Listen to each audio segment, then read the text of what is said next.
En lep pozdrav na naši okrogli mizi. To je prvi od, mislim, da ducat, če ne več dogodkov, ki se vrstijo znotraj modula KONS, ki poteka paralelno s festivalom MFRU oziroma Mariborskim festivalom računalniških umetnosti. Na teh dogodkih bo zdaj v roku enega meseca se zvrstilo kar precej vsebin. 3 okrogle mize, ta prva naša se dotika predvsem, bom rekel, neformalnega izobraževanja, vloge vseživljenjskega izobraževanja,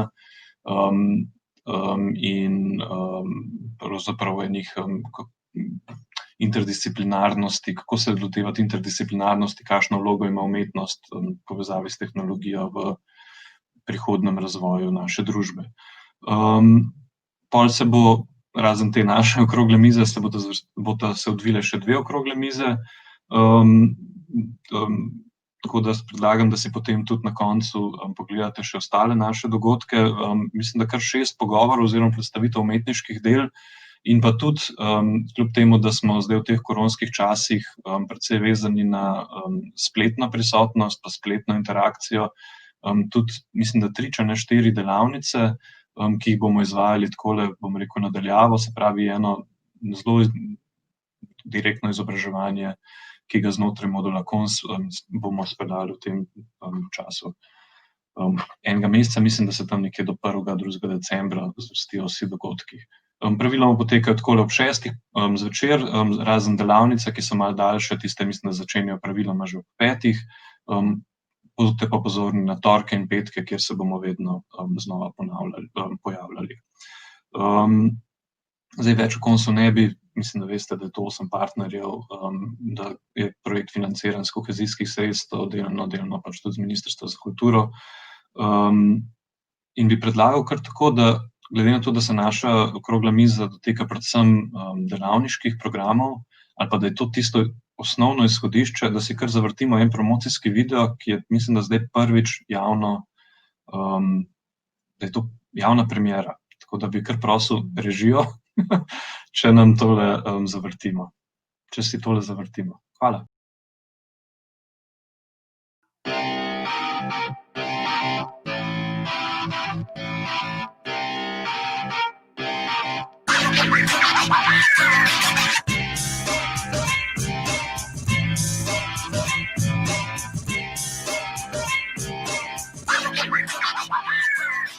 KONS je platforma oziroma mreža, ki združuje najbolj inovativne umetnike, znanstvenike, tehnologe, inženirje, ki ustvarjajo v družbi, prepleteni s sodobnimi tehnologijami, in jih povezuje z gospodarstvom. Po drugi strani pa gospodarstvo v tej intermedijski umetnosti prepoznava potenciale, ki se lahko razvijajo v inovacije, torej produkte, storitve in aplikacije.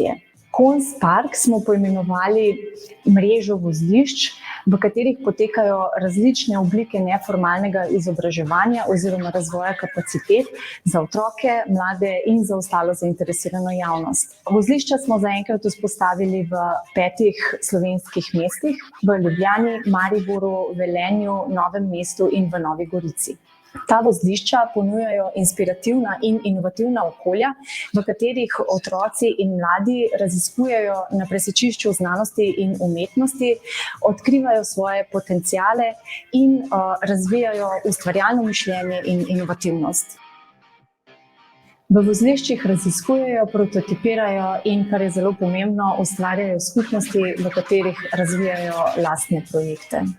Na ta način senzibiliziramo ljudi za kritično in ustvarjalno rabo novih tehnologij, navdih in teme pa črpamo iz umetniških projektov.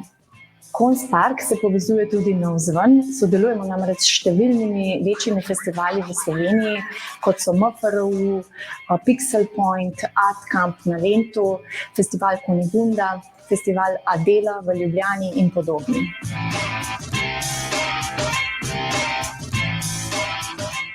V inkubatorju že od septembra naprej organiziramo delavnice za otroke. To so intermedijske delavnice, v katerih spoznavamo različna področja od zvoka do robotike in znanosti. Delavnice potekajo vsak drugi, tretji in četrti četrtek v mesecu. Kot rečeno, pa pokrivajo različna področja za najmlajše ustvarjalce, torej od 9. do 14. leta. Vsak drugi četrtek pa tukaj potekajo tudi srečanja razvijalcev delavnic, ker se delavnice, kot je tukaj zadaj, tudi razvijajo, ker se testirajo razni materiali, razne tehnike, tehnologije, različni pristopi tudi. In te delavnice bodo potem se izvajale v bistvu tukaj v Mariboru in pa tudi po drugih partnerskih mestih projekta KONS.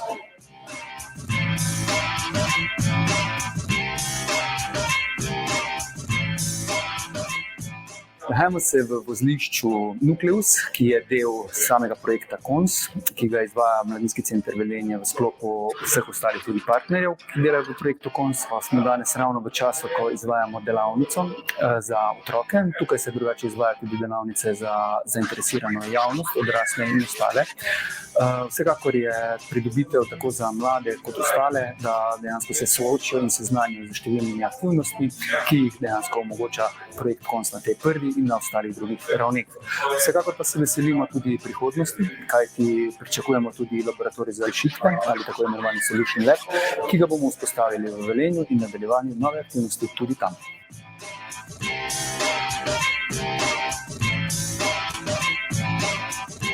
Mentorji delavnic so pogosto umetniki, pa tudi ljudje, ki jih zanimajo sodobne teme, vprašanja, dileme in seveda znanost in umetnost. V projektu smo vzpostavili tudi program usposabljanja za mentorje, ki poteka v vseh 5 mestih in v katerem udeleženci in udeleženke spoznavajo sodobno raziskovalno umetnost, pristope, protokole in različne tehnologije, obsega pa teoretični in praktični del.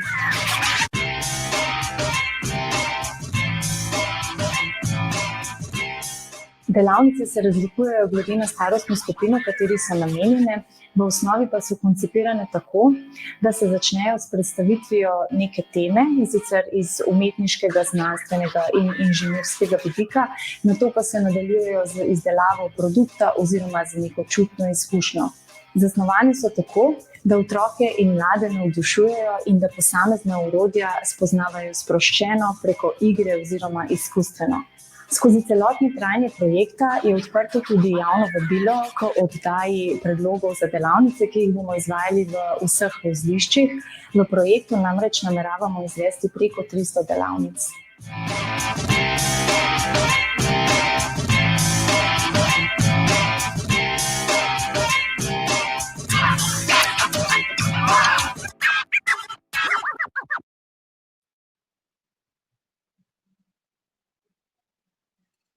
Lep pozdrav, pozdravljeni nazaj.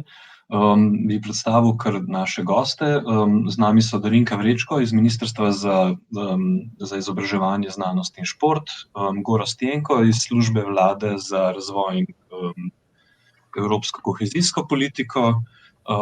To bi bila naša 2 predstavnika, bom rekel, oblikovanja politik. Imamo v slovenščini težavo, da policy imamo malo premalo besedišča, bom rekel.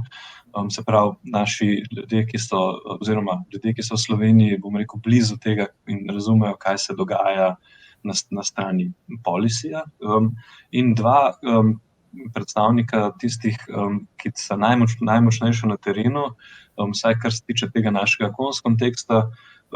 En kolega iz Zavoda 404, ki je tudi pridruženi partner pravzaprav KONS projekta, če se prav spomnim, Rok Puder iz Zavoda 404 in pa Kristjan Tkalec, bom rekel, eden naših ključnih tehnologov, mentorjev, metamentorjev, bom rekel, brez katerega si v KONS-u pravzaprav sploh ne predstavljamo programov, ki so zdaj tukaj nastali in tudi kako so bili zastavljeni.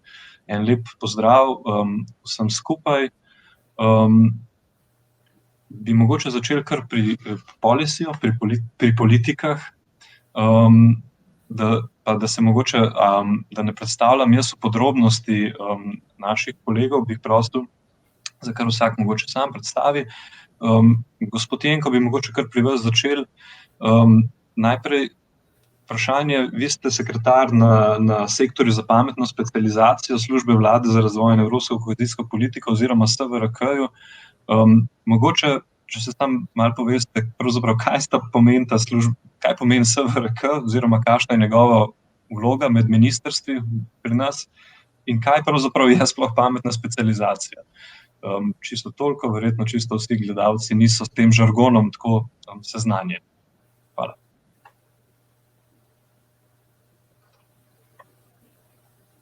Mislim, da imamo Gorazda še brez mikrofona.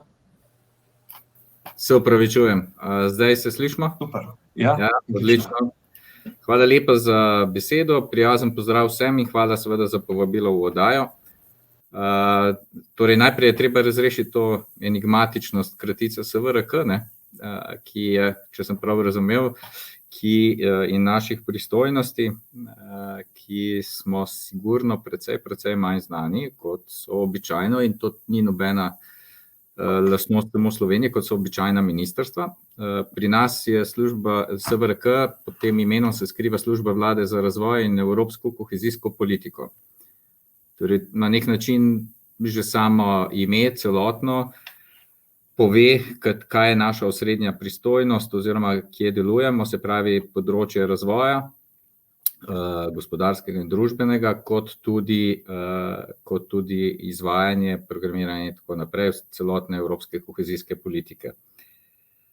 Kot rečeno, služba SVRK, jaz smo uporabljal kar kratico, nima takšnega klasičnega, da rečem tako, vsebinskega področja, za katerega je pristojno, recimo kot na primer so to tradicionalna ministrstva kot MIZŠ, ki ima v svojem delu je primarno pristojno recimo v enem svojem področju za izobraževalni sistem, za celotno vertikalo izobraževalnega sistema in tako, ali pa ministrstvo za delo, ki je pristojno za trg dela in zaposlovanje, poleg tudi seveda ostalih.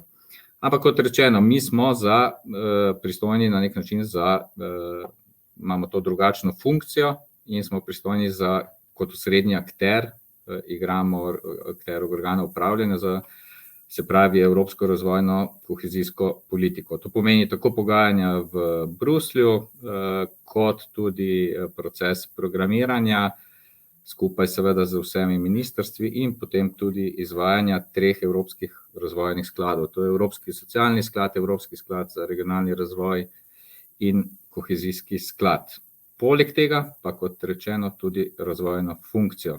Tu recimo lahko rečemo, da je osrednji koordinator recimo tudi na primer strategija razvoja Slovenije kot osrednjega razvojnega dokumenta vsake države. In znotraj te razvojne funkcije tudi, ki se povezuje pa z kohezijsko politiko, pa tudi tako imenovane strategije pametne specializacije Slovenije.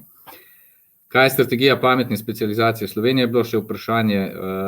Praktično gre za osrednji razvojni dokument z področja, ki povezuje različne politike, predvsem pa se osredotoča na iskanje oziroma opredelitev ključnih razvojnih in razvojnih prioritet, gospodarskih, raziskovalnih in inovacijskih prioritet vsake države oziroma regije. V večjih državah Evropske unije imajo tudi posamezne regije seveda sprejeto svojo strategijo pametne specializacije. Pri nas je na nivoju države sprejeta enotna strategija pametne specializacije.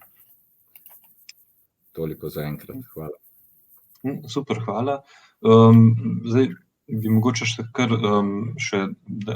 šli do Darinke v tem smislu. Vi ste pa del pravzaprav tega, bom rekel, sklopa izobraževalnega, tem, da ne delate čisto na vseh področjih, to bi bilo, ker je izobraževanje je pravzaprav vaša specializacija, ampak imate še subspecializacijo, bom rekel, predvsem v šolskem izobraževanju, čeprav razumem, vi delujete. In bi vas da nam malo poveste, pravzaprav, kaj so tiste vaše pristojnosti na vašem ministrstvu, pa kaj mogoče toliko, da razumemo, s čim se vi ukvarjate vaš oddelek. In mogoče bi bilo fajn, če se mogoče malo navežete tudi, kje pravzaprav mi v tem trenutku smo. Vemo, da se zdaj evropske politike na novo plešajo, čisto toliko, da imamo samo malo občutka, kje je v tem procesu teh periodičnih 4 let, 5 let, pravzaprav, kot Evropska unija in Slovenija. Dober večer, hvala za povabilo na to okroglo mizo. Jaz sem zaposlena na Direktoratu za visoko šolstvo Ministrstva za izobraževanje, znanost in šport. Predvsem delam na evropskih zadevah in mednarodnem sodelovanju v visokem šolstvu, pa tudi v strateškem načrtovanju, v programiranju, številne zadeve. Seveda ministrstvo oziroma Direktorat za visoko šolstvo ima na področju visokega šolstva omejene pristojnosti. Je pristojno za oblikovanje visokošolske politike, za financiranje visokega šolstva. Kot pa veste, so visokošolski zavodi v Sloveniji avtonomni pri izvajanju svojega poslanstva, tako izobraževalnega, raziskovalnega, kot sodelovanja z širšim okoljem. Tako da tu ministrstvo s svojimi ukrepi, pogosto finančnimi, pa tudi nefinančnimi, pač podpira, spodbuja razvoj visokega šolstva in pogosto tudi z kohezijskimi instrumenti, ki so predvsem namenjeni razvojnim projektom, spodbujamo nove oblike, inovativne oblike poučevanja, učenja na visokošolskih zavodih. Verjetno bomo v nadaljevanju o tem kaj več povedali.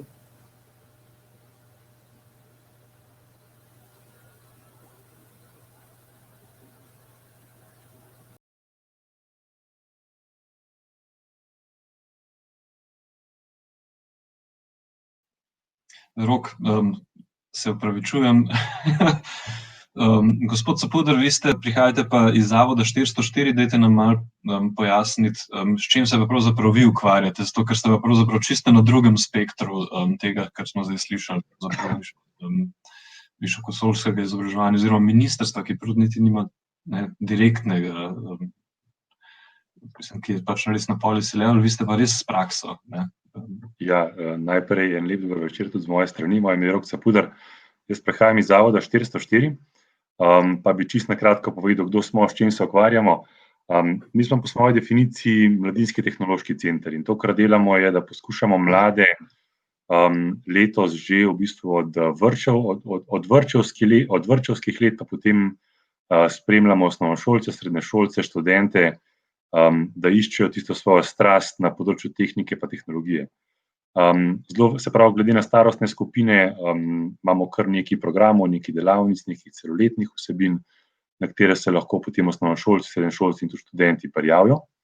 In skupaj z našimi mentorskimi ekipami potem skozi celo šolsko leto med počitnicami nekako razvijajo svoje lastne ideje ali pa se na en tak splošen način ukvarjajo s tehniko pa s tehnologijo. Mi smo po svoji organizaciji zasebni zavod, kar pomeni, da smo pri svojem delu popolnoma samostojni.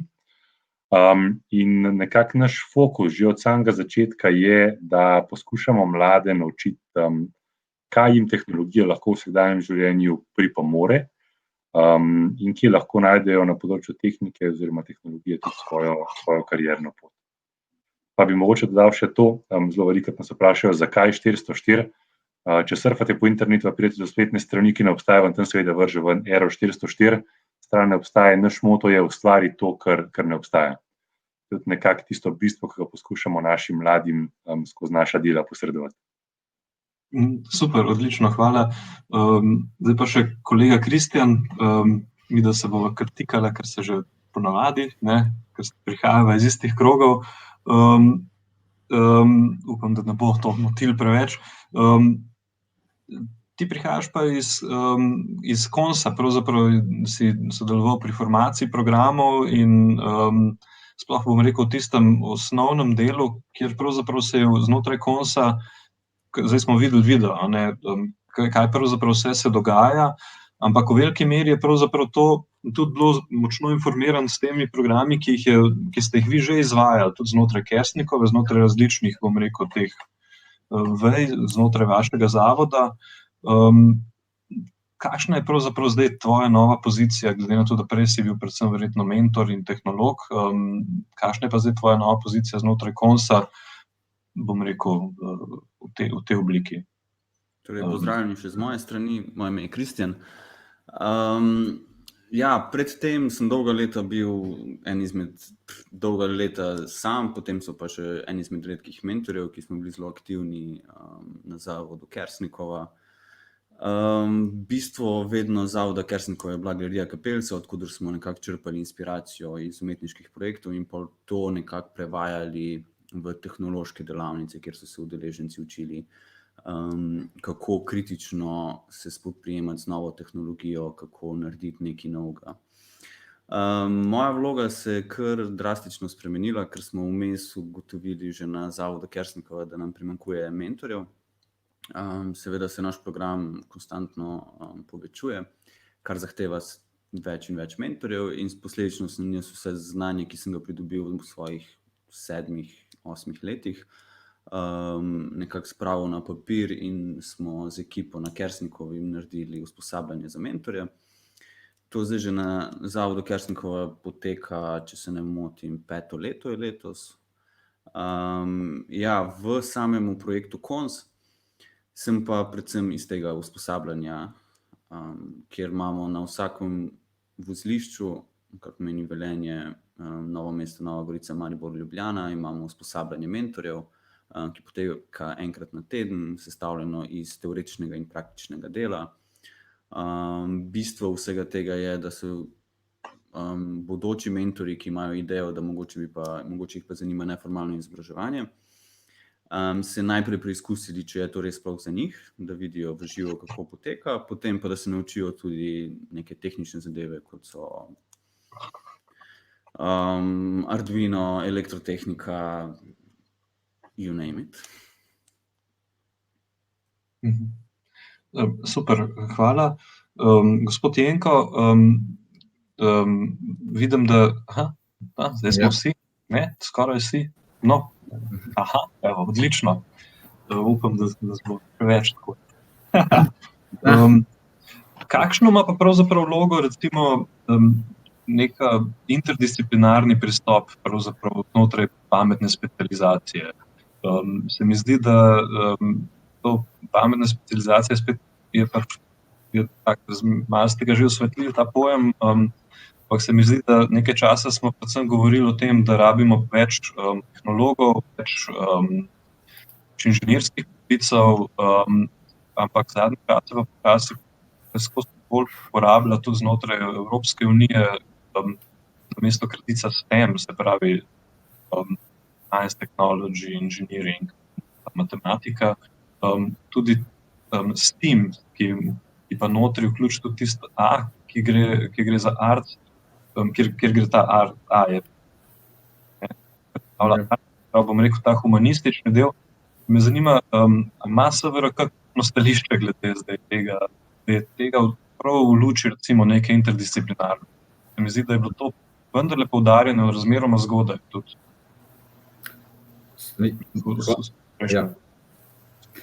Hvala lepa. Super vprašanje. Točno to, kar na nek način smo ekipa, ki smo tudi pripravljali obstoječo oziroma prvo strategijo pametne specializacije, ki jo Slovenija sprejela, je k temu težila. Pa ne samo, mislim, na eni strani interdisciplinarnost glede samih politik, na drugi strani tudi, jaz rad poudarjam, da je S4 predvsem ne samo razvojni, ampak predvsem povezovalni oziroma sodelovalni element tisti, ki ga ima in da na nek način odpravlja tudi to avantgardno funkcijo. Recimo za primer, ne vem, naša S4, pač uporabljal bom kratico S4, ker ima pač slovenska strategija pametne specializacije v angleščini, izhaja iz angleščine, Smart Specialization Strategy. Ne gre samo za vlaganje v znanost oziroma raziskave in razvoj, inovacije in tehnologijo. Na nek način je poskušala poleg tega obvezne opredelitve teh prednostnih področij razvojnih vlaganj, kjer ima Slovenija kritično maso, sploh znanja, kapacitet in vsega tega v gospodarstvu in je to Slovenija pač s pametno specializacijo sploh prvič v zgodovini naredila, da je opredelila teh 9 prednostnih področij, je recimo opredelila tudi na novo postavila sistem upravljanja, je z enakovredno vključenimi organiziranimi deležniki, se pravi, da ne vodi izvajanje strategije pametne specializacije, ne vodi sama država, ampak jo vodijo tisti, ki jo ustvarjajo, tisti, ki jo izvajajo. Potem, kar je še posebej bistveno, je recimo, kot ste samo omenili, ta ustrezen sveženj ukrepov oziroma policy mix. Ne gre samo za raziskave, razvoj in inovacije, ampak gre za spodbujanje podjetništva in malih in srednjih podjetij, internacionalizacijo in predvsem, kar je bila velika dodana vrednost slovenske pametne specializacije, je na nek način enakovredna vključitev razvoja človeških virov kot takega, ne zgolj raziskovalcev in tistih, ki delajo na področju znanosti, ampak vsakega posameznika, ki dela v firmi, vsakega mladega, ki se izobražuje. In na ta način smo želeli vpeljati praktično ta povezovalni element, eden od načinov. Tu moram reči, da smo bili na začetku, če lahko tako rečem, v evropskem prostoru black sheep, ampak tudi komisija nas je kritizirala, ni verjela v to. Ampak smo vztrajali, ker smo vedeli, da brez ljudi praktično ni razvoja. Brez usposobljenih ljudi, brez znanja in spretnosti, brez kompetenc ni razvoja. Lahko vlagamo v tehnologijo, še ne vem koliko, ampak brez tega ni razvoja. Kaj nam je zdaj pokazalo je, jaz sem to, da še dodam, je, da je ta naša rešitev, počasi, potem je komisija seveda to sprejela, počasi jo je začela hvaliti in jo dajati kot primer, kot best practice, da bi jo sedaj za obdobje 2021-2027 enakovredno vključila v obvezne sestavne elemente vseh strategij pametnih specializacij v Evropski uniji. Se pravi, enakovredno RRI-ju, enakovredno digitalu, enakovredno spodbujanje malih in srednjih podjetij so tudi enakovreden prostor, zavzemajo znanja in spretnosti za pametno specializacijo. Zraven tega, ker smo na tem področju, pa še recimo slovenska pametna specializacija je pustila prostor oziroma ima aspiracijo za močnejšo, recimo če rečem, prisotnost netehnoloških inovacij, družbenih inovacij in celotnega podpornega okolja, tako inovacijskega okolja, tako podjetniškega, tako vključitev art thinkinga, tako povezovanja formalnega in neformalnega izobraževanja in tako naprej. Ja, mislim, da smo se dotaknili, bom rekel, vseh tem že, da bi danes nakazane z najavo. Gospa Vrečko, vi pa pravzaprav te, bom rekel, meta-policije, meta-politike prevajate malo bližje na visokošolsko izobraževanje. Kakšni pa so pravzaprav recimo ukrepi čisto iz vašega stališča, pa poznate tudi, bom rekel, sosednjih oddelkov, prav v tem smislu interdisciplinarnosti. Ali prevladuje še vedno, bom rekel, usmeritev v posamezne specializacije ali je večji miks tega že zaznati, tudi bom rekel, v kurikulumih. Zdaj vi boste verjetno predvsem v visokošolskem delu lahko povedali, ampak če niste za drugo, tudi dobrodošli zdaj. Ja, hvala lepa za besedo.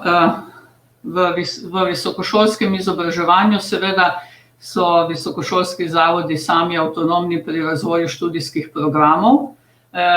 Opažamo, da je delež interdisciplinarnih študijskih programov v zadnjih letih narašča. To, kar je ministrstvo v zadnjih letih poskušalo spodbujati, je pa počelo z tako imenovanim razvojnim denarjem. Visoko šolstvo, osnovni pedagoški proces na visokošolskih zavodih financiramo iz državnega proračuna in v letu 2017 smo prvič uspeli pridobiti tudi nekaj manjši del razvojnega denarja za tako imenovane razvojne projekte visokošolskih zavodov. In spodbudili smo zavode, da bi del tega denarja vložili tudi v razvoj novih študijskih programov, tudi interdisciplinarnih študijskih programov. Visokošolski zavodi potem v pogajanjih z ministrstvom za tako imenovane 4-letne pogodbe o financiranju predlagajo razvojne cilje visokošolskega zavoda, pa tudi razvojne cilje, ki imajo širši učinek ali na družbo kot celoto ali na razvoj visokošolskega sistema. To smo zdaj v tem pogajalskem obdobju za pogodbe, ki bodo financirale visokošolske zavode v letih 2021 do 2024, tudi poudarili.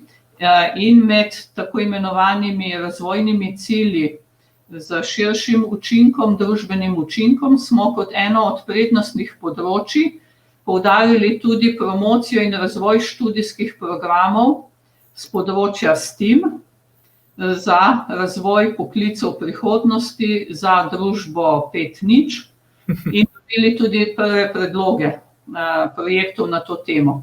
Smo pa že v prejšnjih obdobjih, ko tega razvojnega denarja iz državnega proračuna ni bilo na voljo, izkoriščali zlasti kohezijska sredstva, da smo podpirali razvoj v smeri tudi razvoja študijskih programov na temo interdisciplinarnosti. Imeli smo pa tudi na voljo precej denarja za podporo zelo praktičnim projektom študentov, ki spominjajo na projekte, kakršne ste nam predstavili v videu in s katerimi se ukvarjate. Namreč denar smo namenili za projektno delo študentov, ki v sodelovanju z svojim pedagoškim mentorjem in pa z mentorjem iz delovnega okolja, iz gospodarske ali negospodarske družbe, iz lokalnega okolja, iz nevladnih organizacij, oblikujejo en izziv, ki nastane v gospodarski družbi, v nekem lokalnem okolju in ga naslovijo tako, da delujejo v majhnih skupinah, ampak interdisciplinarno sestavljenih študentov iz različnih fakultet, recimo univerze, in skupaj iščejo rešitev za konkreten izziv. Izkazalo se je, da so ti projekti zelo, zelo dobro sprejeti, tako med študenti, kot med njihovimi mentorji in pa v širšem družbenem okolju. Začeli smo najprej s projekti za gospodarske družbe,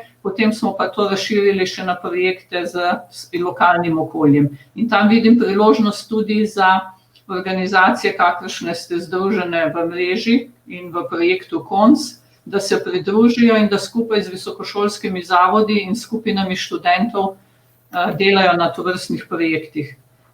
Zdaj je sicer programiranje kohezijske politike še ni zaključeno, ampak mi vseeno upamo, vsekakor naš predlog bo, da bomo s tovrstnimi projekti lahko nadaljevali. Super, hvala. Gospod Capuder, kako pa vi pravzaprav pristopate do interdisciplinarnosti? Mi zdi, da se pravzaprav ne omejujete na posamezne vsebine, gre samo za čisto tehnološko in informiranje za biti. Ja, jaz sem rekel, a lahko prosim vrnite vprašanje, ker je malo vas je ven vrgel. Da povzamem, kako pa vi pravzaprav vidite, kako pa vi doživljate, bom rekel, neko interdisciplinarnost? Vem, da se ne ukvarjate, bom rekel, da se ukvarjate z eno veliko mavrico pravzaprav tehnoloških projektov. Ostajate znotraj tehnologije ali se vključuje tudi druge vsebine? Zdaj, tehnologija je že sama po sebi precej širok pojem in zajema, oziroma bom tako rekel, način dela ali pa način našega pojmovanja tehnologije, tipično v vseh projektih, ki jih izvajamo, zajema neko vrsto interdisciplinarnega dela.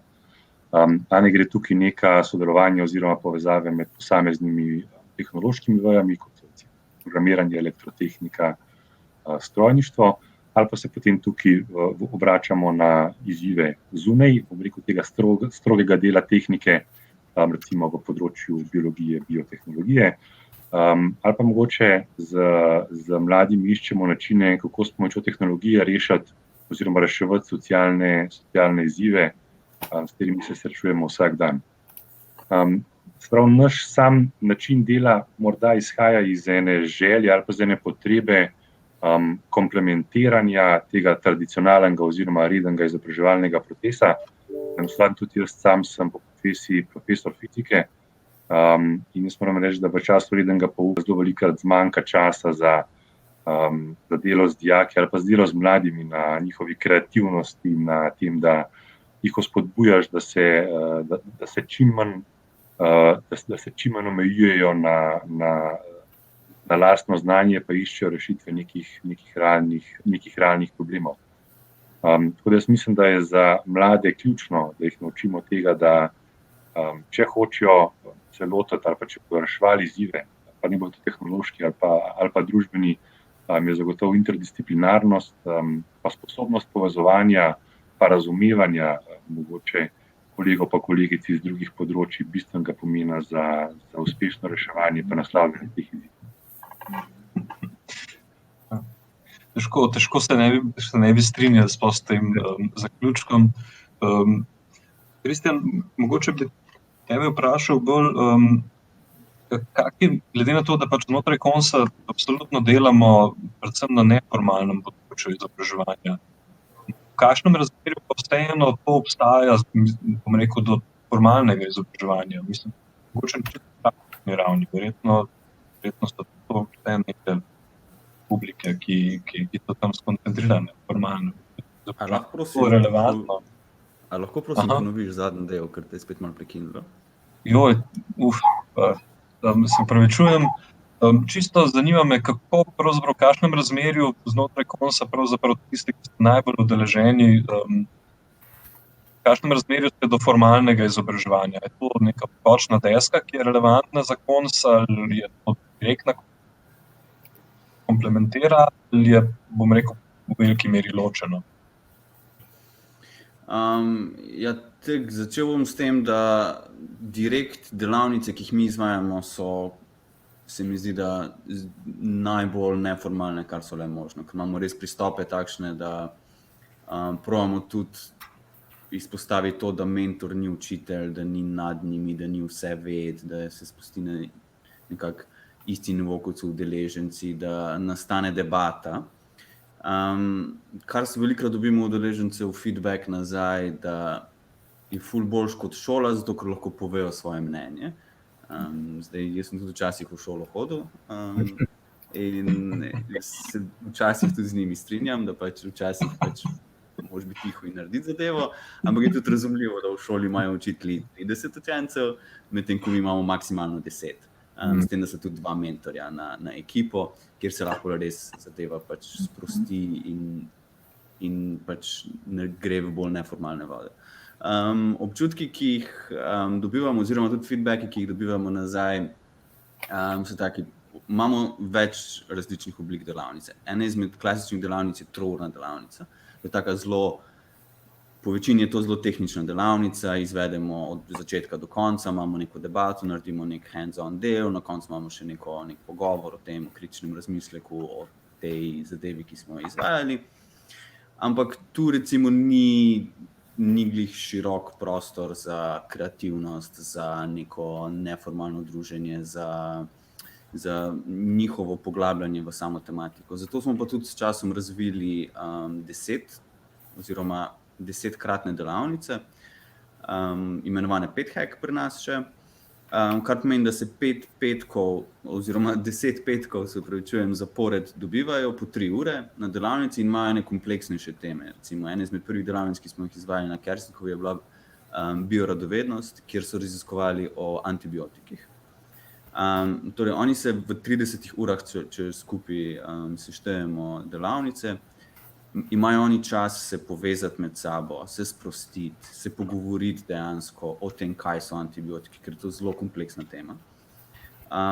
Naš cilj ni samo, da jih mi probamo naučiti, oziroma da oni nekako probajo raziskovati, ker konec koncev so to raziskovalne delavnice, o določeni temi, ampak je tudi in predvsem to, da se oni začutijo to povezljivost med seboj, da se kot ekipa ustvari neka skupnost med njimi, kar moram reči, da nam skozi leta vse boljš in boljš ratuje, ker niso več ne gledajo ene na druge kot udeležence, ampak že kot prijatelje in to nekako še bolj okrepi to vez.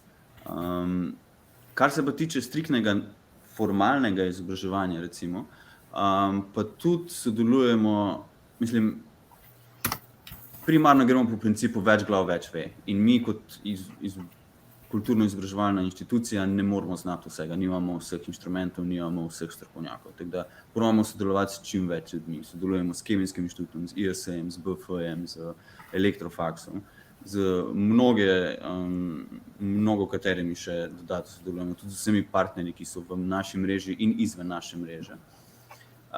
In med njimi so tudi seveda formalne izobraževalne institucije, kot so faksi. Z osnovnimi šolami tudi sodelujemo, pridemo k njim, naredimo delavnico, pridejo oni k nam in pa pokažemo razstavo, imajo delavnico. Tako da so neka presečišča tudi z neformalnimi izobraževanjem kot takšnim. Gospod Capuder, vi pa, kako pa pri vas pravzaprav, kakšno vlogo igrajo recimo osnovne šole, kako srednje šole za vas, recimo, kaj delate, kaj študenti, toliko, eno življenje organizirano, tudi formalnega izobraževanja, bom rekel, vsaj do konca doktorata. Ja, jaz bi mogoče začel čisto, se prej mislim, da že omenil. Mi poskušamo nekako pokrivati celotno izobraževalno vertikalo, se pravi od vrtca pa do konca študija. In glede na starostne skupine seveda prirejamo vsebine, ki so tem starostnim skupinam ustrezne za osnovnošolce, za neke igre s tehnologijo, medtem ko potem študente že nekako učimo, na kakšen način se pa povezati z industrijo in tudi potem delati razne, bom rekel, bolj tehnološko, tehnično zahtevne projekte.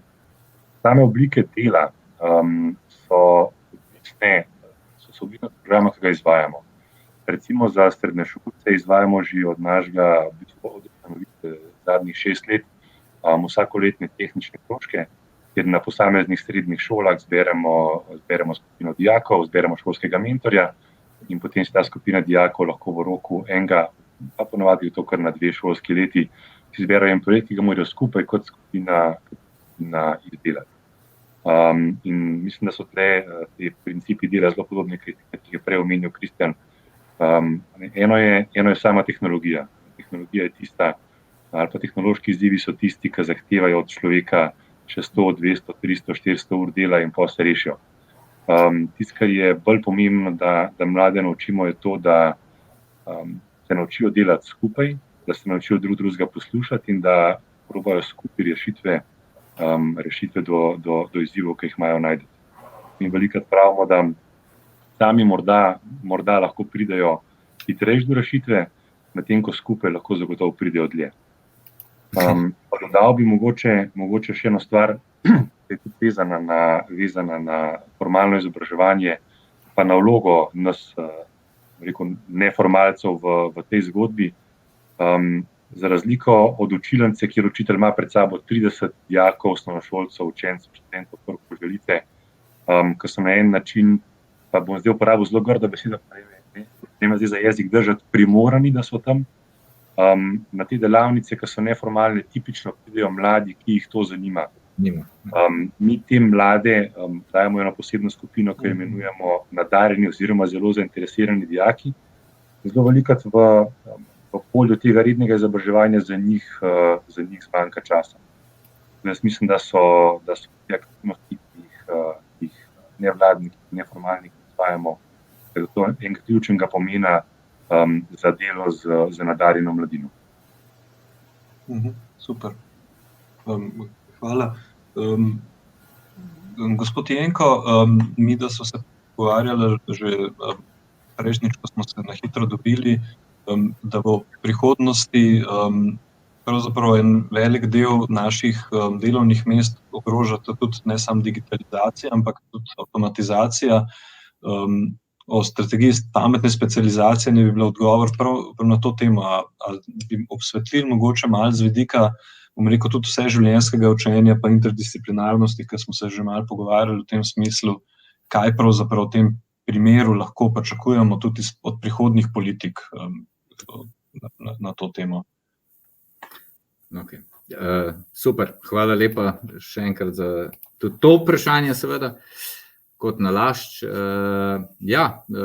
Poleg tega, najprej bi rad sam še kratek komentar, kar je bilo rečenega. Ne. Jaz se zelo strinjam s kolegi, ki so prej, predvsem te iz prakse, in na vsak način si želimo, da so te se pravi, sestavni del naše pametne specializacije so deležniki. In vsak od takih primerov je hvalevreden in ga je potrebno vključiti tudi v samo izvajanje dokumenta oziroma v programe oziroma v svežnje ukrepov, ki jih pripravljamo. Zato imamo tudi za pripravo pametne specializacije, ki jo zdaj seveda nadgrajujemo za obdobje 2021-2027, tudi tako imenovan proces podjetniškega odkrivanja, kjer sodelujejo praktično lahko vsi deležniki. Zdaj, izval ste me pa na to, kakšne spremembe se pričakujejo in kakšen odgovor naj bi dala tudi, če rečemo, tako imenovana policy raven. Res je, ja, dobro, zdaj pustimo ob strani COVID, kaj se dogaja s COVID-om, ampak ne, morda COVID celo še bolj nas sili v to, ne. 3 elementi, se pravi digitalizacija, robotizacija in avtomatizacija, na nek način postavljajo pred samo gospodarstvo, pred trg dela, pred celotno družbo na nek način zelo velike izzive. Verjetno si upam trditi, ne samo take, ki jih lahko rešimo z običajnimi dosedanjimi ukrepi oziroma politikami, ampak morda celo tudi bo treba poseči po nekem novem modelu tudi družbenega dogovora. Kaj mislim s tem? Recimo po zadnji raziskavi, za katero je naredil OECD za vse svoje države, se pravi teh 28 držav, ki je pač v tem klubu OECD, med njimi je tudi Slovenija, je za Slovenijo drži, da bo pač par podatkov bi vam rad dal, ker se mi zdi, da bojo zelo ilustrativni tudi za gledalce in gledalke. 53% delovnih mest v Sloveniji je na nek način zelo ali pa delno, ali pa jih bo treba prilagoditi zaradi procesov avtomatizacije. To pomeni, da nas to uvršča na 8. mesto med državami od 28. Še bolj kot pa ta skupni pokazatelj, pa je pomemben se pravi ta podatek, koliko jih je res visoko ogroženih, če tako rečemo, ogroženih delovnih mest zaradi procesov avtomatizacije, kjer je Slovenija ima 26% delovnih mest takih, ki so lahko ogroženi zaradi avtomatizacije. Če povem drugače, pred nami je od vseh držav OECD samo Slovaška, ki je pač praktično še zelo tradicionalno industrijska država, medtem ko je naslednja za nami Grčija ima 23%, povprečje je 14%, kar pomeni polovico, če drugače povem, od slovenskega, ali pa najboljša država do OECD samo 5%. Če temu recimo za Slovenijo damo še druge elemente, ki nas pestijo, ki vsi recimo dobro poznamo, ampak kaj hočem povedati? Potrebno je dati vse elemente skupaj. Se pravi, Slovenija ima še vedno relativno visok delež proizvodnih dejavnosti oziroma proizvodne dejavnosti. Naša majhnost trga, ustreznost oziroma neustreznost znanja in spretnosti oziroma kompetenc, če rečem da ne rečem zahtevam, ampak pričakovanjem, raje uporabim besedo pričakovanjem konkurenčnega gospodarstva, ki si ga vsi želimo. Pa na koncu še predvsem demografijo, se pravi staranje družbe, vse manjše generacije, pa staranje družbe. Slovenija je po podatkih Svetovne banke 3. najbolj starajoča se družba na svetu.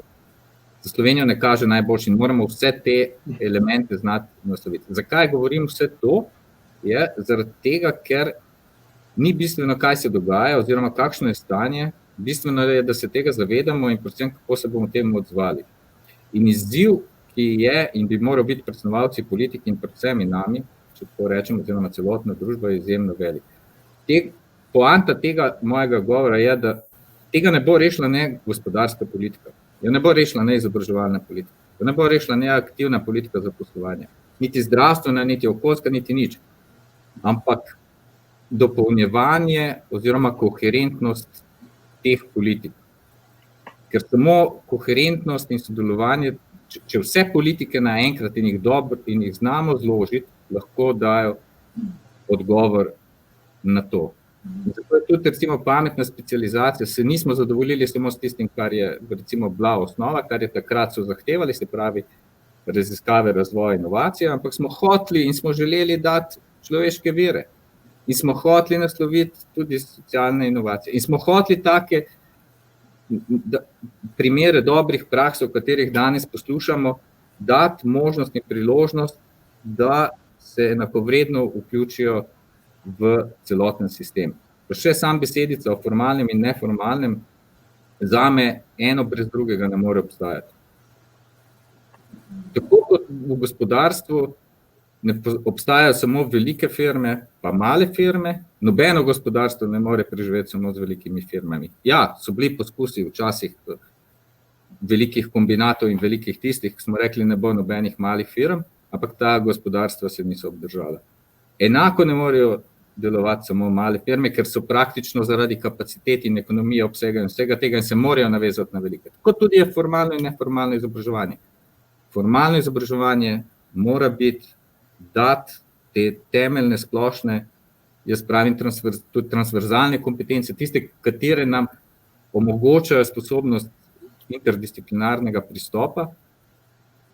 Formalno izobraževanje, pa tako kot je kolega Rok tudi prej povedal, k nam pridejo tisti, ki nas zanimajo, se pravi tiste, katere že zadeva zanima in tisti samo svoje znanje nadgrajujejo. In tega je pa na nek način treba narediti povratno zanko tudi v formalno izobraževanje, da se to potem tudi ustrezno izkoristi in ne samo v izobraževanje, ampak v trg dela in gospodarstvo, kar je še bolj pomembno, da ne ostanejo taki kadri tu. Zdaj sem pa zaključil, se opravičujem, da sem vzel nekaj. Ja, se mi zdi, da ste kar povzeli pravzaprav to, za kar si mogoče tukaj skupno pravzaprav vsi nekako prizadevamo za eno stabilno družbo, ki v prihodnosti se bo znašla, ne glede na to, kaj bo ta prihodnost pravzaprav pripeljala. Gospa Vrečko, a so mogoče še kakšni projekti, ki jih Rok bi imel še eno repliko, mogoče pa ima takole. Jaz se opravičujem, kad tako razkačem. Samo eno stvar bi mogoče dodal. Mi predsediramo tudi za industrijo in zelo velikokrat se na takšnih omizjih, kot je današnja ali pa podobnih, se vprašamo, kakšna je pa vrednost ali pa kako narediti to neformalno izobraževanje prepoznavno. Mogoče ena od stvari, ki je ali pa ki se že dogaja, je ta, da delodajalci, ko iščejo svoje kadre, to delo na neformalnem delu, na raznih individualnih projektih, kot je Misija Nomina ali pa kot jih pri nas izvajamo, že zelo, zelo dobro prepoznajo. V Sloveniji in v tujini. Nekaj jih imamo, recimo, imamo nekaj študentov, ki študirajo na Nizozemskem, v Delftu in tam nam zelo velikokrat poročajo, da si študenti vzamejo eno prosto leto, ki je v resnici namenjeno temu, da razvijajo svoje projekte, delajo na študentskih projektih, da gospodarstvo oziroma trg dela ta dodaten trud posameznika tudi kasneje dobro prepozna in tudi nagradi. Hvala lepa. Super. Odlično, hvala. Gospa Vrečko, bom majčkeno spremenil tisto vprašanje, ampak me zanima, a so kakšni projekti, recimo, ki ste jih vi tudi, bom rekel, začeli voditi, a so kakšni taki projekti, ki bi jih bilo mogoče zdaj za konec, ker se zdaj potem čas približujemo delu, ko bi probal tudi že kakšnemu od gledalcev, da ima kakšno vprašanje ali pa kakšen komentar. Ampak bi vas vseeno vprašal še, so mogoče kakšni projekti, za katere bi pa vi rekli, da so res primeri zelo uspešni, dobre prakse, ki bi jih bilo mogoče fajn poudariti prav v tem smislu prepletanja bodisi interdisciplinarnosti ali pa različnih oblik načinov obvladovanja kurikuluma. Ja, poleg teh, ki sem jih že omenila, teh zelo uspešnih študentskih projektov, kjer so v teh projektih sodelovali, izpostavili, da je ena največjih dodanih vrednosti pa presenečenj za njih bilo ravno delo v interdisciplinarnih skupinah študentov. Da so se tu neverjetno veliko naučili in da so taka sestava teh skupin študentov, ki so se lotile projekta z vidika različnih disciplin, da so pripeljale do čisto novih rešitev, ne. Mi smo potem spodbujamo visokošolske zavode, da rezultate teh projektov tudi kasneje čim bolj vključijo v formalni kurikulum, ne. In spodbujamo tudi visokošolske učitelje, kadar delajo v razvojnih projektih in raziskovalnih projektih, da vključujejo rezultate tega dela čim bolj tudi v formalni kurikulum. Kar se mi zdi pomembno, pa nismo toliko izpostavili, kolega Jenko je pa o tem govoril, za razvoj človeških virov na področju visokega šolstva je enako pomembno kot delo študenti, delo z visokošolskimi učitelji, ne. Te je treba usposobiti za nove načine dela, za inovativne načine dela z študenti, za take oblike, kakršne naši kolegi predstavljajo v svojih inovativnih projektih. In zato smo zelo veliko kohezijskih sredstev namenili ravno projektom usposabljanja visokošolskih kadrov, za delo z novimi tehnologijami, za delo na področju digitalizacije, za inovativne didaktične pedagoške pristope, za tako imenovani koncept, v katerem je študent v središču, ne. In v tem naslednjem obdobju si obetamo tudi sredstva za opremo, ki je nujno potrebna, če želiš delati na te nove inovativne načine študenti, se zavedamo, da imajo visokošolski zavodi že nekoliko zastarelo opremo, da tu v zadnjih letih nismo imeli dovolj sredstev, da bi v to investirali in bomo poskušali to nadoknaditi v naslednjem obdobju. Izredno pomembna je pa ta širša tudi funkcija visokega šolstva, ne. Po eni strani mora seveda sproducirati dovolj diplomantov, zlasti na teh področjih s tem, ne. Tu smo bili v preteklih letih deležni tudi očitkov Evropske komisije, da opažajo, da je to razkorak med ponudbo in povpraševanjem po kadrih na tem področju. Visokošolski zavodi so v zadnjih vsaj 10 letih, če ne več, izredno veliko začeli vlagati v promocijo s tem področji, ne. Kolegi bojo verjetno vedeli, mogoče so kdaj skupaj delali, ne. Vedno več je te oblik promocije že med osnovnošolsko mladino, med dijaki, ne, ko fakultete z teh disciplinarnih področjih organizirajo poletne tabore, delavnice, mednarodne poletne šole in tako dalje, ne, kjer je vedno več možnosti tudi za te neformalne oblike dela z bodočimi študenti.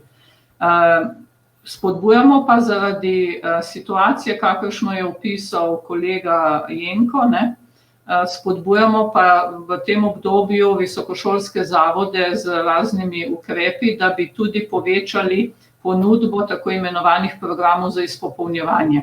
Ker se zavedamo, da bo delovna sila, ne, potrebovala prekvalifikacije, dokvalifikacije, bivši diplomanti potrebujejo aktualno znanje svojih področij. In tu bo kar nekaj denarja, upamo, mogoče pridobiti iz kohezijskih sredstev za tako imenovane programe izpopolnjevanja, ki jih potem visokošolski zavodi ponudijo prav konkretno določeni ciljni skupini. Pa bojo v teh programih tudi, bom rekel, neformalna izobraževanja imela svoje mesto? Ali je z vašega vidika pomembno, predvsem se mogoče lahko tudi gospod Jenko v tem smislu odgovori, da se, ker vem, da razumem tudi, da je težko obdobje zdaj, da se zavežemo, se vi ne morate še zavezati prihodnjim politikom.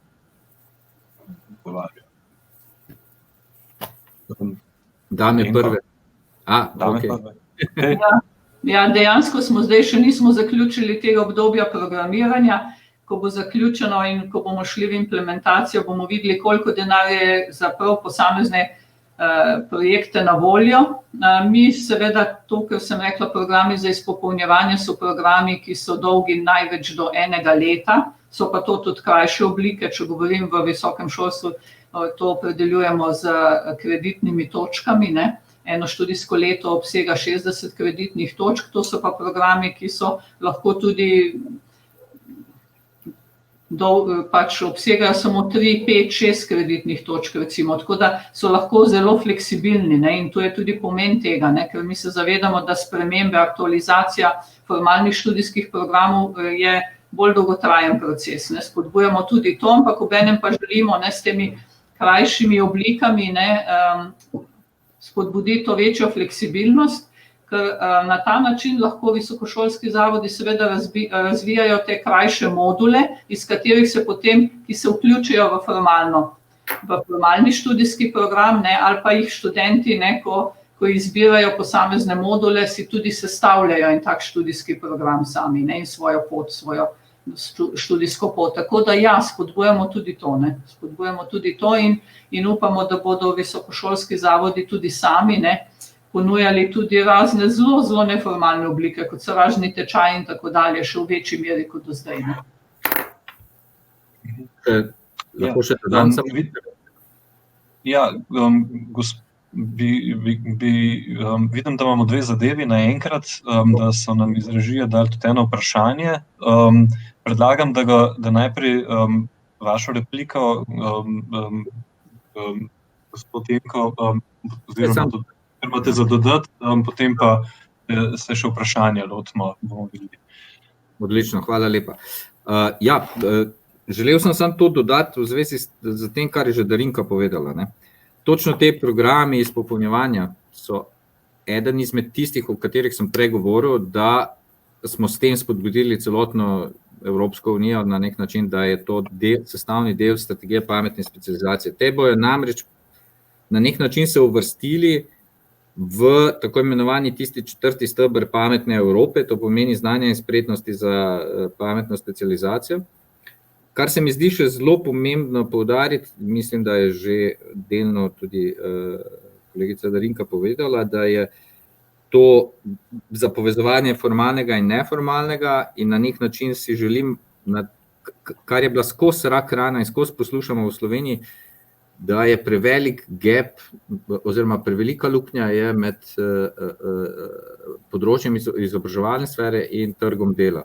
Na ta način eden izmed pomembnih elementov, ki naj bi ga ta ukrep, ki ga bo MIZŠ začel izvajati za naslednjo finančno perspektivo, ravno ta prepad na nek način tudi zmanjšal in po drugi strani tudi, tako kot je sama rekla, na nek način povezoval formalno in neformalno izobraževanje.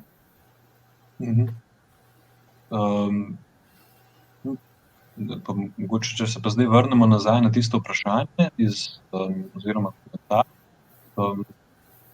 Pravi, Jurij Krpan sprašuje, navezuje se na to, kar je Rok že prej omenil, da so alumni uspešni v Nizozemskem, zavoda 404, in pravzaprav se je dotaknil, mislim, da vprašanja bega možganov, je tista beseda, ki jo včasih uporabljamo kot eno končalo. Kaj pa mogoče lahko na drugi strani tudi na gospodarskem delu, če smo danes govorili predvsem v smislu izobraževanja, naredimo tudi, da se ta, bom rekel, večja absorpcijska sposobnost poveča, ko govorimo o teh interdisciplinarnih pristopih, vseživljenjskih. Mogoče je to predvsem za SVRK vprašanje, bolj kot ali pa tudi za konec koncev razvoj, je tudi stvar MIZŠ-ja. Jaz lahko na kratko odgovorim, sicer sem prej že je bilo že nakazan, ja. Z gospodom Krpanom smo zelo uspešno sodelovali tudi že pri pisanju sedanje obstoječe strategije pametne specializacije in si želimo, da bomo tudi naprej, ravno zaradi takih primerov. Ne. Ravno zaradi tudi tega, kar je bilo vprašanje, ne, prej sem zelo bežno omenil, ne, da je Slovenija šla v spremembo sistema upravljanja, ker naj bi tisti, ki izvajajo strategijo pametne specializacije, tudi bili kreatorji nadaljnega razvoja. To so tako imenovane strateško razvojna inovacijska partnerstva, ki so organizirana okrog teh prednostnih področij. In znotraj teh so podjetja, so javne raziskovalne inštitucije, bi moral biti še bolj prisoten nevladni sektor, kot je, definitivno. Ne? In znotraj tega bi se moralo, jaz vem, da določene podjetja, to, kar gospod Krpan sprašuje, se tega zavedajo in tudi vključujejo. Želimo si pa vsi, da bi bilo še več, ampak brez organiziranega, na nek način brez organiziranega pristopa, po mojem, oziroma ključ je v tem organiziranem pristopu, tako bom rekel. No. Se mi zdi, da funkcija strateško razvojnih inovacijskih partnerstv, kot je zapisana tudi v pametni specializaciji, zdaj ne bom našteval vseh funkcij, ki jih ima, še ni daleč od tega, da je še polno izkoriščena. In to nas čaka tudi v naslednjem obdobju, da bomo lahko rekli, ja, ne, gledajte, tle je, podjetja potem povprašujejo, možnosti so, organiziran pristop je, okolje tudi za art thinking in za vse je tu, država ve in se zaveda tega potenciala in to spodbuja. Obljubili smo, da bomo dolgi približno 1 uro, mislim, da bomo hkrati zaključili. Tudi mogoče po moje krivdi, ker nisem gledal dovolj učinkovito povabil po 9 vprašanjih, se mi zdi, da je to zdaj mečeno mečanje z večino. Tako da tam bi se rad zahvalil, predvsem vsem, ki ste šli na tole našo okroglo mizo, tako na strani tistih, ki smo stopali v tem streamu, tako pač tudi tistim, ki seveda ste nas spremljali, ki ste nas gledali. Dokaz imamo, da je vsaj enega, še Aleš Logar, vsaj 2 sta bila, je tam vse, pripričan sem, da ni bilo tako slabo. Tudi, še eno imamo, Tadeja Trajkovski, ki lahko gostijo. Ja, jaz mislim, da to bomo potem direktno, mislim, da se to nanašamo, predvsem na stvar, pa na koncu, da so interesi v Novem mestu preveč. En od novomeških, omenil bom čisto toliko, da je bom probal odgovoriti najprej na novomeško situacijo, če bo mogoče na hitro pomagal. Novo mesto je tudi eno od naših vozlišč, delavnic in bom rekel med bolj uspešnimi in veliko presenečenje je bilo, da je zelo velik naval, predvsem prav razumel tistih pri mlajših udeležencih, tako da imamo kar zelo hitro se nam polnijo kapacitete. Bomo pa se seveda prizadevali, da bomo tudi kakšne najpomembnejše zadeve drugam pripeljali. Prav pri projektu Atol smo pustili izven vozlišč delati čim več, toliko, da smo v Bohinč, nimamo prekinje. Zdaj pa vprašanje plus Urga. Kakšna ne bo do leta 2025 po vseh uspešnih ukrepih, torej slovenska formalna in neformalna izobrazbena izobraževalna ponudba na področju STEM z vidika ciljev S4, visoko specializirano in kakšna leta 2030. To mislim, da spet leti na SVRK. Ja, super vprašanje. Jaz kar predlagam, jaz sem omenil že, da je zdaj ravno v tej Darinka je že govorila z vidika kohezijske politike, da ni še vse dorečeno in za kar smo tudi mi pristojni, seveda skupaj z vsemi ministrstvi. Enako velja, da tudi za pametno specializacijo. Ravno sedaj smo v intenzivni fazi nadgrajevanja oziroma, če rečem, spreminjanja obstoječe pametne specializacije, ki naj bi se zaključilo nekje v prvi polovici naslednjega leta. Torej sočasno z kohezijsko politiko.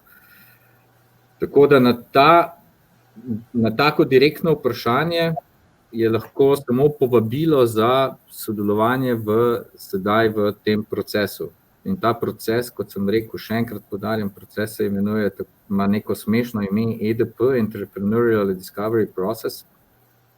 Slovenija ga je izvedla že v prvi fazi 100%, in bila tudi med boljšimi temi. Imeli smo pač praktično vključene vse javne raziskovalne organizacije, vse tako naprej, podjetja velika in izobraževalne organizacije. Tako, da, ko smo mi pripravili dokument, ampak ko se je dokument pripravljal, ko se je pisal, takrat so bili vsi povabljeni. Enako je zdaj se, ko se nadgrajuje, ravno taka vprašanja, tista prava, katera je potrebno ugraditi v nov dokument.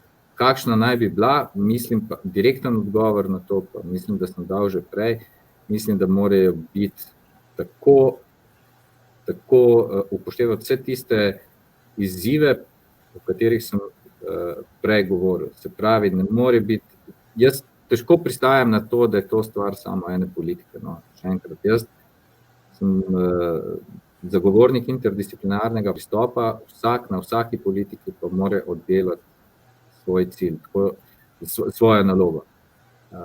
Na področju izobraževanja je prvo poklicano ministrstvo za izobraževanje, na področju trga dela je MDDSZ in tako naprej. In vsak posameznik do vseh vas, ki tudi vsak od teh projektov izvajate, in na nas je pa, da damo priložnost, da se lahko dobre prakse iz teh projektov ugradijo v sistem.